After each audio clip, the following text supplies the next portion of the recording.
who has laid a finger on this land we call the Americas, has a right to be here. Everyone knows that. The 14th Amendment, sure. The criminalizing slavery part was good, but anyone born on American soil, regardless of parental origin, I don't think that's what the Senate intended, June 8th, 1866. I don't think the lawmakers at the time had considered this weird carve-out where anchor babies were going to be the primary method of forcing yourself on a nation. Nope. I had a baby here. You can't kick me out. Everyone is all up in arms about how birthright citizenship is in the Constitution. Yeah, no, not in the original cut. And as a result, we can monkey with it. We can correct for its mistakes. Anyways, just because your mommy shat you out on American soil, I don't think that entitles you to citizenship. No other G7 nation besides Canada has je soli, by the soil method to the extent that we do. Why? Because they understand that unmitigated outside population growth will eventually outnumber and outweigh your home culture. And if you refuse to acknowledge that there is a home culture of the United States, I don't think you're ready to have this conversation. America, well, yes, being a nation built on immigration, wasn't built on open border immigration before 1965 with the Hart-Celler Act. We were actually rather selective on who came over the border. It was like a need for industrial people or for a specific project. Let's import some Chinese people. We need farmers, land tillers, and people that are ready to start homesteads out on the frontier. Bring in more Scots, Germanics, and the Irish. They have a potato famine once or twice. We need more Hollywood, porn addiction, and social media. Bring in more Jews. This is how it's worked for years and years, ladies and gentlemen. And when certain groups act up, let's say, take the Italians, for example, in the early 20th century, they start having suspicion thrown at them, naturally, and we start to limit the numbers of our nation that we bring in, of that nation. This is common sense, folks. This is not racist, mitigated border policy. If you cannot recognize the difference between bringing in Latinos from a largely Christian nation, south of the border, thank you, Spanish influence, and bringing in Middle Eastern fellas and ladies who practice a completely different value system, counter to any modern practices in our country, if you don't see the inherent value difference in a Mexican Christian ready to stand outside of Home Depot and a buddy named Abdul who beats his wife and doesn't eat pork, I don't think you know very, very much about this. And I think you have some misconceptions that you're going to have to, look at once or twice. I'm just going to be honest with you. Am I saying that a Pakistani can't be a doctor here? Of course not. I don't have to specify that. Sometimes the brown ones are the best ones. That's not even a thing that I have to tell you. We know there's exceptions, but that's what they are, exceptions. We got a lot of problems here, folks. We got a lot of problems on our home shores. Who's to say we need to be importing more people from nations that can't even hold themselves together? You think they're going to come over here and suddenly know how to behave? No, they'll be eating ducks out of Central Park's, pond by week 2 here. Ladies and gentlemen, we got some problems. Jihadis are throwing IEDs outside of Mamdani's house. Silly guys, come on. Jake Lang, if you don't know him, he's a goofy goon on the right. He's a fella who was in Minneapolis, got briefly arrested after kicking down the Prosecute ICE statue. And by the way, he's a big J lover, big Israel fan. Look up Jake Lang kissing the wall, and you'll see a photo for yourself right there. He's got the box hat on, everything, and he's making love to the third wall. And if you don't know about the wall, if you don't know about any of that, you're not ready for political talk whatsoever. You're not aware of Israel. You're not aware of any of that. I don't know if this is the show for you. I'm going to be so honest with you. So when you see him think he represents a lot of the right, he's a plant, much like the Minneapolis paid protesters, Renee Good, you know what I mean? These people, they don't represent the left or the right. They represent the nuts who want to fight rather than settle arguments. So, ladies and gentlemen, let's review a couple of these clips, why don't we? NYPD officials, fill us in. I mean, we know nothing about this so far. Tell us, what are we missing in this? What is the key bit of information that's going to reveal all the truth to us? Had any of these 2 individuals been arrested before? Do they have any type of record? And how much time are they facing? And if I could get a third question in, can you describe how destructive those devices could have been? How many people could have been impacted if they were successful? So I believe that the 2 individuals in question do not have criminal histories or criminal backgrounds. And Rebecca, if you could explain more about that IED and TATP specifically and what it was capable of. As the commissioner mentioned, TATP is highly dangerous and extremely volatile. And the NYPD and FBI bomb squads, bomb technicians did do controlled detonations of the 2 IEDs from the protest, which revealed a significant explosion. It's really important to note that had these IEDs functioned the way the perpetrators allegedly wanted them to, they could have caused death, I'm sure, destruction, extremely dangerous compound, an extremely dangerous place deployed. I'm sure. They, they seem very well spoken. The ladies are in charge on this investigation. We're gonna have solutions right quick, right? Oh, let's take a look at this guy. He's standing outside of Mamdani's Gracie mansion, and he thinks he's gonna get an answer. Zoran Mamdani, Jake Lang is here! Zoran! If you were listening, there was a voice in the background. There was somebody in the distance shouting from the street.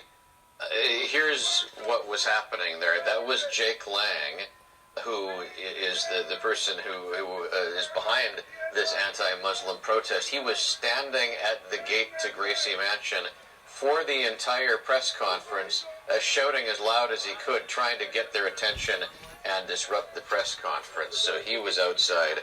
They were inside, and that's what you heard. That's what we heard, ladies and gentlemen. Let's look at this video. It captures the moment that the IED is thrown outside of the NYC Zoran Mamdani's residence.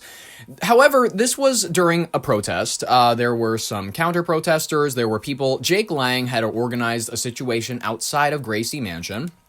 And it was a right-wing protest in context of like, hey, we want the Muslims, we want them out, we want all the Muslims out. Which, by the way, if you've listened to my show ever authentically, you'll realize that that's never been my policy. It's never been one thing where I'm like, I want all Muslims out. Because inherently, I do believe that westernized Muslims do not realize the religion that they're supporting. It's very similar to westernized Jews and Christians. I believe that many of these people are heavily misinformed. They're born from birth to be ill-informed about the very religions that they personally represent, and as a result, they refuse to acknowledge when when you ask a Jew about why they need to suck the baby's penis after they cut the foreskin off, they'll look at you and they'll go, why are you even talking about that? No, that. I mean, it happens, but it's the Kohen Gadol, the person who is doing it, is trained to do it, and it's a religious ceremony, and it's like, well, I just don't understand how it's necessary for him to do that. And actually, in New York City, there have been many cases of these rabbis passing sexually transmitted diseases to these newborns. So, and if you ask a Muslim person, why does your religion constitute a society that inherently devalues the rights of an entire side of the genders of the genders? Why are you perfectly willing to talk about the fact that your prophet married a child, had visions from Satan, and actually died in the way that he predicted? If he was a false prophet, he would be poisoned by a woman who he just killed their entire family. And then this woman's like, I'm gonna make a meal for you, and then he's like, well, shit. If the true Messiah were to be fallen ill and his heart were to collapse in on itself, I can't remember the exact wording from the translations and shit, but he died in the exact way predicted of a false prophet, and yet for some odd reason, there's like 2 billion faithful to this religion. Let's actually get a proper number on how many Muslims are in the world today, because I want to be 100% on this. There are over 2 billion, roughly 25 to 26% of the world's population. They worship a prophet who married a 6-year-old girl, and they will authentically look at you, and then they'll go, but he didn't have sex with her really until she bled. And technically, according to our religion, once a girl bleeds, she is ready. She is a woman. She is fertile. And that is how they think. That is how they think. And if you ask them, that's how they'll defend it. They will say that a woman is ready when her body says. Whether or not you like that as a Western person, they don't give a fuck. And guess what? They're going to be coming to your country soon, and they're going to be bringing their values with them. They're going to be bringing their values with them. And if you're not comfy talking about this, if you're going like, oh, Ollie, you're sounding a bit like an Islamophobe, you sound like someone who knows nothing about Islam. Let's look at this video. You're coming to New York to tell people who belongs in New York and who's judging. So this is a counter-protester shouting into a bullhorn, and he's screaming about how Jake Lang is not even a New Yorker. And he's coming here telling people who can be in New York. This is ridiculous. We love everybody. We love people of all cultures. And New York City does not tolerate violence except for when it does, like all the time. You know, not just 9/11, but like all the time. And then someone jumps on his shoulder, uses him kind of to like prop themselves up so they can get a better throw. And he, as he's giving a speech about how we need to let more people in, a person shouts Allahu Akbar and tosses an IED in front of the mayor's residence. This is expert illustration of the issues that I see on the left when it comes to open border immigration policy, not questioning culture. Everybody's just kind of equal. The Michael Jackson generation. Don't matter if you're black or white, people, you know what I mean? Let's take a look at this thrilling scene. Belong in New York. We were born and raised in New York, and we want everyone here to stay in New York. We want everyone here to stay in New York. Come from outside and then tell everyone else.